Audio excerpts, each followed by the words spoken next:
समकु जुहार आपन माने देखुछन कुचिंडा हालचाल बहुत धूमधाम ने पालन हो जाइए माँ श्यामा कालींकर पूजा। संबलपुर जिलार जमनकीरा ब्लॉक टिकबा गाँव रे बहुत धूमधाम ने पालन करिछन माँ श्यामा कालींकर पूजा। पूजा कमिटी आरु अंचलवासींकर उद्यम ने गला 35 बछर हेलान पूजा करी आसुछन। इठाने माँ कालींकर पूजा पहला नो छोट आकारे हितला एबे बहुत बड़ आकारे देखबार के मिलुछे। आज उत्सव ने भिन्न भिन्न सांस्कृतिक कार्यक्रम माने देखबार के मिलिथिला।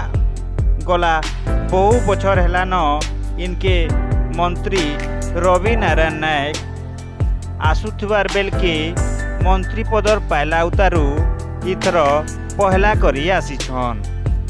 आउ से माँ कालींकर आशीर्वाद नहीं अंचलवासी के शुभ दीपावली अभिनंदन मध्य जनैछन। काली पूजा टिकबारे अनुष्ठित होछि। छोट गाँ किंतु ये पर्व को अति धूमधाम रे ये अंचल जनसाधारण मानि थांती। प्रथम ये छोट आकार थिला, छोट आकार भी आसी।